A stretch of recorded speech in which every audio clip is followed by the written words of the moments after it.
Hello, everyone, and thank you very much for joining us today for our new Facebook Live. Today, we are very pleased to welcome our two people, so Martine and Jean Chaillet from Earise. We will talk about what is stress and how to manage it. So, Martine and Jean, nice to meet you. Nice to meet you too, Sawadika. I hope you are doing well. We know, you are in France right now, right? Yeah, we're stuck in France, but we will be back in Thailand in 3 weeks now. Okay, hopefully for you. So we will start our Facebook Live with a simple question. We are all stressed, but we don't know what it is. Can you explain us? Yes, of course. Commonly speaking, stress is linked with effort. So the stress appears when there is an imbalance between my perception. The word perception is very important. So between my perception of the constraints that are imposed to me by the environment, for example, I've got a lot of things to do, and my resources to deal with it. For example, I've got short time to do that. So I've got a lot of things to do in a short time. This is a very stressful situation. We can add other stress factors, like all that represent threats to my physical integrity. For example, I'm feeling ill, nauseous. This is a stressful situation. But also all that represent threats to my psychological integrity. For example, I'm being bullied, a very stressful situation. When we observe what happened during the COVID-19 crisis, we observe all stress factors. For example, loss of control. Oh, okay, Martin, I have no control over the disease. It is very stressful. But also uncertainty. We didn't know, and we still don't really know about the virus, mutations, etc. Uncertainty is very stressful too. Unpredictability too. We really don't know when this crisis will end. Stressful situation. Inconsistency too is very stressful for the brain. But we are also stressed when we are frustrated from certain hormones or neurotransmitters like oxytocin, when we're isolated, like during lockdown, for example, and when we are frustrated from serotonin, when I'm not recognized for what I claim to be. For example, I'm claiming to be an expert, and I'm not considered as such, for example. This is a very stressful situation. Okay, great. So it's another wall about stress. I know some people, especially in sports, they say I have positive stress. For my side, I don't. Yes. But I just want to know, it exist or no? Yes, it exists. It's called eustress. So imagine a curve of performance according to stress level. When you are not stressed, you are lethargic. So your performance is very low. Stress is what motivates you, what pushes you to move forward, some energy, to meet new challenges, to try new experiences, and to perform an exam, athletic events also. So it's what we call good stress, eustress. So when the stress level is rising, the curve of performance is rising to up to a certain point.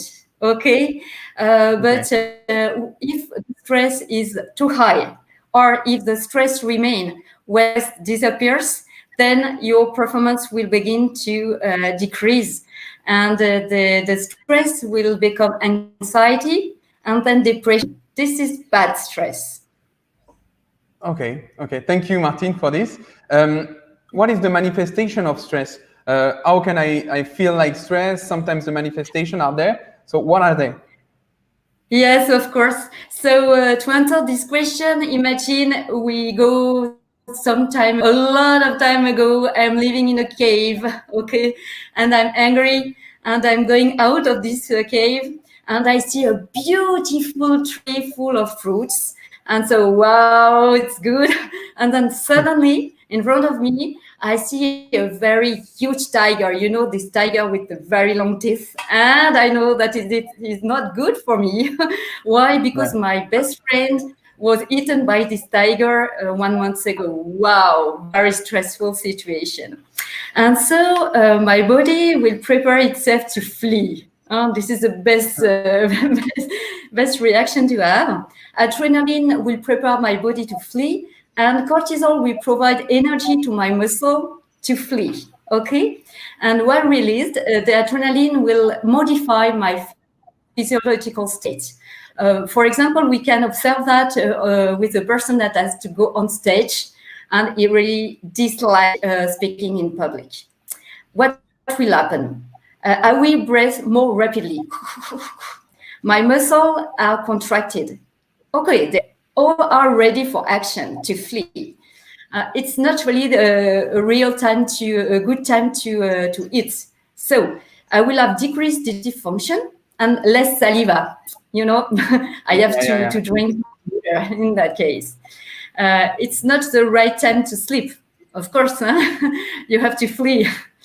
So you will have decreased sleep function and also decreased immune defenses. So as you can see, it's very good when you have to flee from the very huge tiger. But if the stress remains, it can be dangerous for the health. Yeah, for sure. Okay, thank you very much. So we know, like, today stress is a word like everywhere. You can just talk with your friends. Are you stressed? Are you not stressed?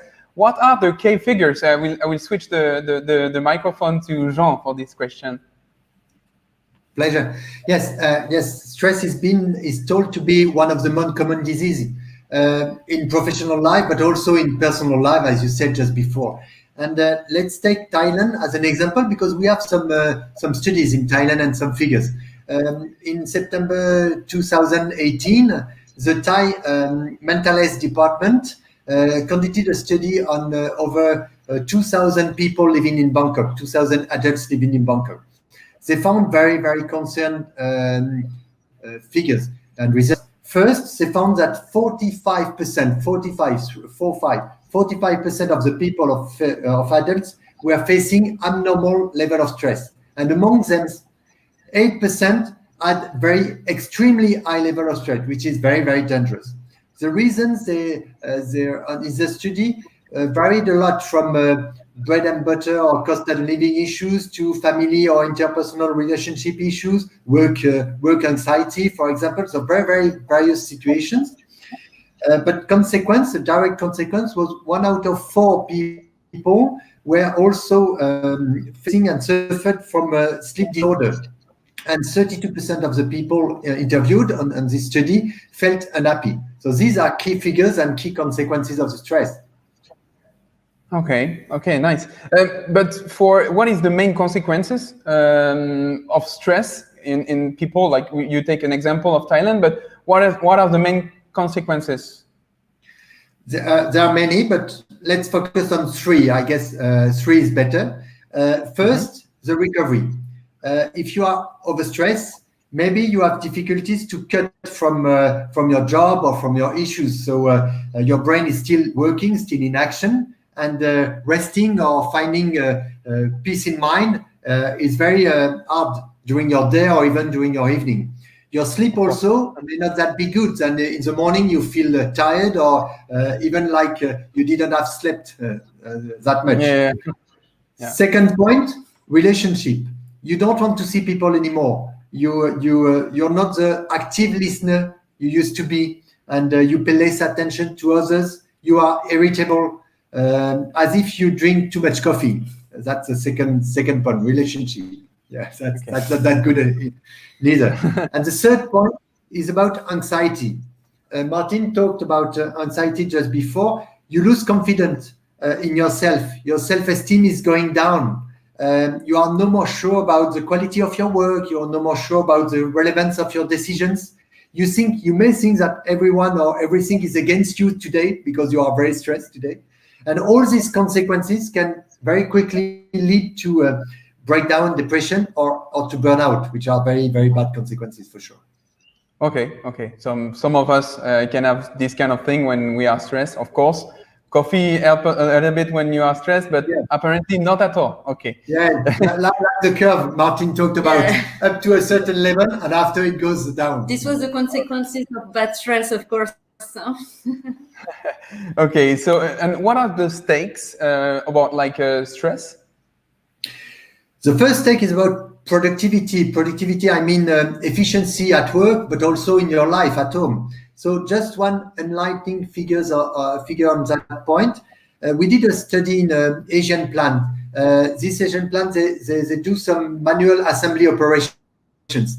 And they found that the loss of concentration, I said the loss of concentration is very high. The loss of concentration was measured, and it caused up to 18% loss of productivity, which is very huge for sure. Yeah. Second, we can talk about risk prevention. Authorities, families, schools, companies, they're all concerned about that point. For example, we can talk about teen stress and its bad consequences. The very bad consequences of teen stress, up to suicide tendencies, for example, burnout at work, mental illness, or even road accident. We know in Thailand that can happen sometimes. Road accidents caused by overstress or lack of concentration. And third point, balance for sure. Thailand, along with Philippines and Singapore, they are among the worst countries in the world for the time of sleep. Usually the world average is 6.8 hours a night, and in Thailand it goes down to 5 hours a night, which is very, very low. So you don't have time to recover enough. That's one what is at stake also. All life imbalance, all these stakes, they can impact your active day for sure, your health, also your happiness, as we said, as it has been found in the Thai study I underlined before. And I even don't talk about global cost of the country. I don't have any figure for Thailand, but in the US, for example, they estimated a minimum $12 billion only the direct consequences of stress. Wow. Okay. Wow, that's amazing, actually. So I will switch again for the speakers. I will let Martine talk about life balance. I know, like even in sports or in the real life, we talk about life balance, but what is it actually? Well, we could say after having listened to Jean that it's a life without any stress, but it's not the case because as we have seen before, you need some stress, some cortisol to help you moving forward, fighting for what is important for you and to live, just to live. But it's something, a balance between a good amount of stress, not too much, and balance with recovery. We will speak about recovery then after. Also, physical activity is very important, but it's also very important that it's adapted to your level of shape. I've seen a lot of people after a certain age, essentially, they are starting to do or redo a lot of physical activity, and it's not adapted to their level of shape. That is not good for the health, for example. Good food too is very important, food that are good for your health. And also positive and supportive relationships, very important for a balanced life. Okay. Okay, and another question regarding the stress. I talk with many people. We all speak like with friends and stuff. Do we have to focus on stress? Is it something we have to focus? Yeah, it's an important question because we always speak about stress management. So dealing with stress is important, of course. But let's go to this chart. So what is it? It's an extract of our lifestyle assessment report. We are monitoring people for 2 or 3 days a night. Here it's 1 day of monitoring of reactions of the body. You can see that you can see 3 colors except white. You can see a red for stress, green for recovery, and blue for physical activity. So here you've got first the day and then the night. So here what you can see is a lot of red. So you could say, let's focus on stress, but we rather focus on recovery, and especially on the sleeping period. We focus on how is the sleep. Is that long enough, good enough? Did the person recover during the night? So here we can see that this person has a very bad sleep and didn't recover during the night. So we debrief with that person. What did he do before going to bed? He was checking his emails, and we will see then after that it's not good for a good recovery during the sleep. He had eaten very late and very greasy food. So he had to change the time and what he eats for dinner. He was doing a lot of sport. We can see a lot of blue here in that chart, but he was pushing too much. He was also taking some supplements, but the supplements he took was pushing the red, so not good. And so he was also trying to have some naps during the day, but in a very noisy environment. And it was stressing him instead of allowing him to recover. Okay. So okay, he had to add some improvements that had nothing to see with the stress management, apparently, because when you have had a bad sleep, for example, you are nervous, you bother about everything, you don't feel self-confidence or less self-confidence, etc. So you have first to focus on recovery and then to stress management. Okay. Thank you very much. So on the chart, I saw many up and down and stuff. How can we measure stress and like balance? Is it like a tips, or how we measure? Usually, the measures that exist are mostly focused on the perception or self-evaluation. And so you are asked to answer several questions and state if you think one factor is stressing more than another, or how do you feel today, do you estimate you feel well, things like that. The first specificity of our solution is that we don't ask you, we ask your body directly, because your body doesn't lie. It has no filter. It can answer the real truth. So thanks to a light and non-invasive device we put on your body, we directly monitor you at day, at night, and as you saw in the screen, we monitor your stress levels, your recovery, and we compare to people similar to you, and that gives us a very enlightening situation. And we compare also to your own answers and perception. And allow me to say it clearly, results are often very different between your perception and the reality. The second specificity of our solution is that we monitor you during 2 or 3 days. So let me take an analogy, maybe. Usually measurements try to take a photo, a picture, and we record a sort of 2 or 3 days video, which is far more relevant as we talk about stress, because maybe you are stressed one day and not the following day, etc. So focusing on real data is key to see the right picture and to be able to take the right action. As you see on the use case number 2 showed right now, on the 2 cases, the guy or the lady said he had a good night. Why? Because he slept 9 hours, first case, up a chart, or 10 hours 15 on the lower chart.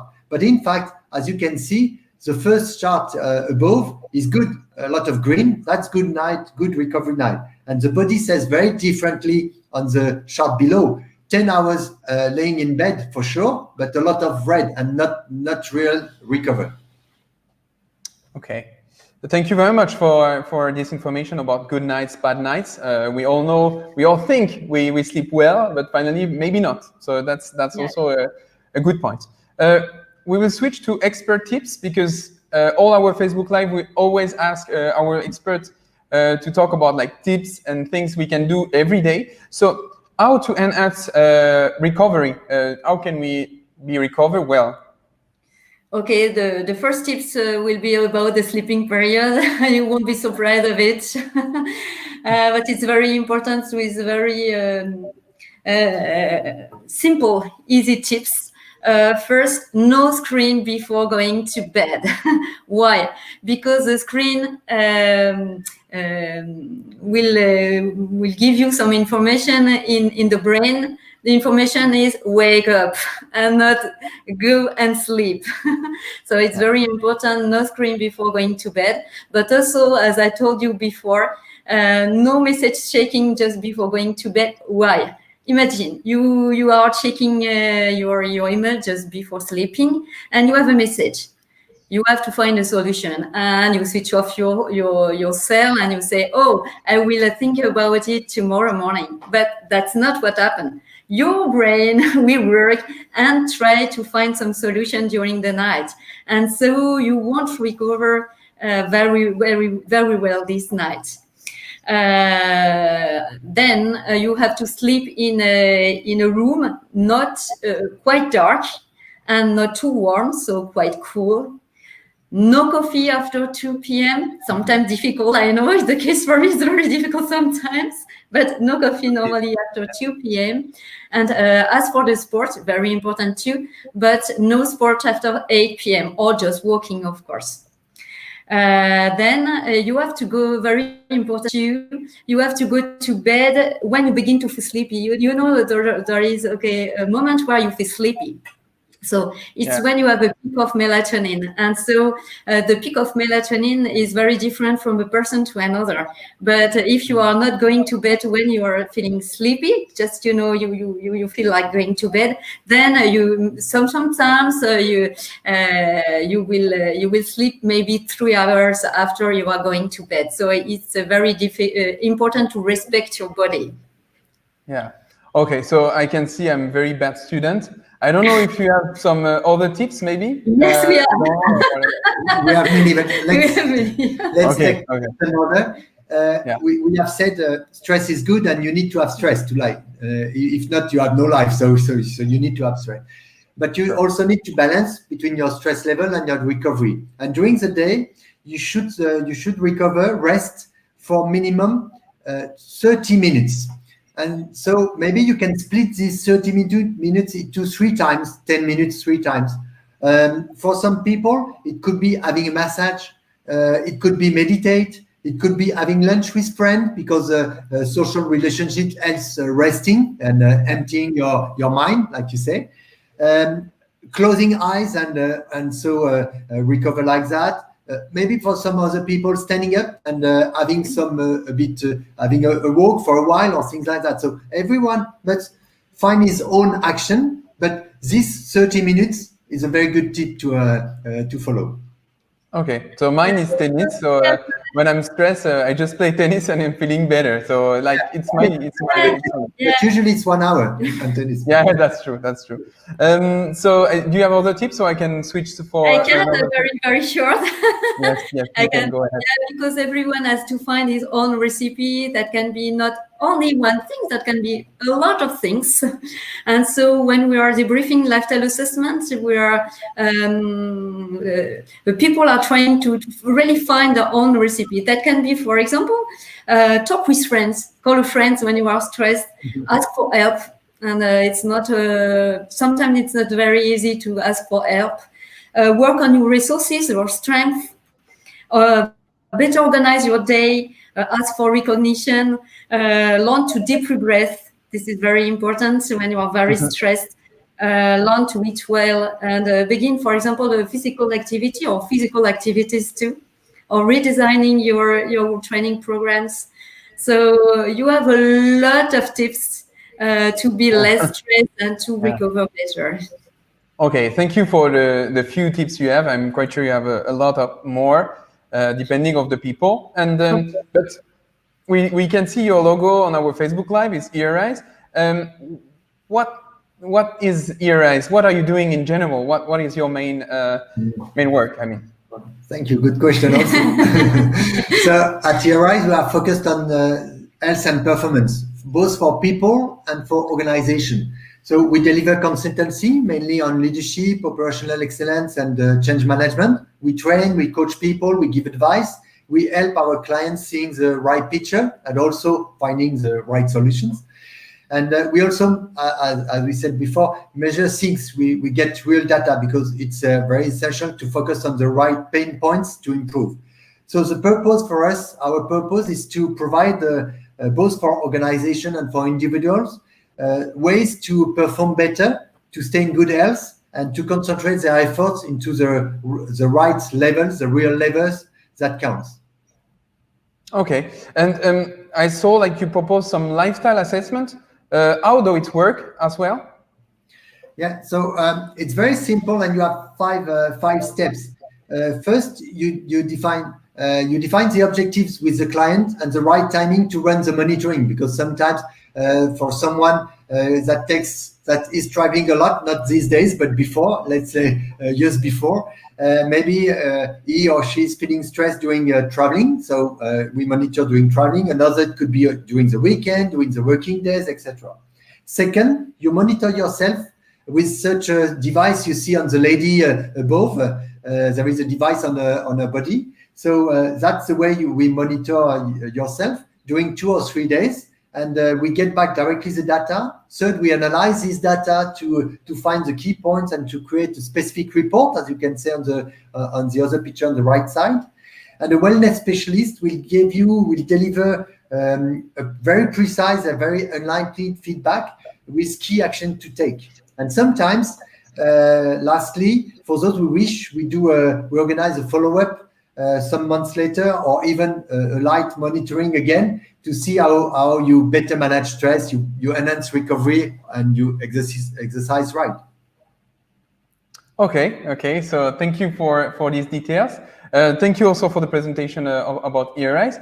I don't know if you have last words, last tips to give to our followers, members, but also friends and families. Maybe my last word will be: we are very, very happy to be here with you on the Facebook Live this afternoon, and very happy to partner with Luma Health Insurance and to have Luma's members benefit from a special discount to discover our lifestyle assessment, to discover the true life balance, and to improve it for sure. Yeah. So as Jean mentioned, we have a privilege, the Luma privilege from Earise. We are very proud of it. Thank you very much. And it's 25% on lifestyle assessment. You can have the information on the comments line. So we will always put the links of Earise website, but also of our privileges later on.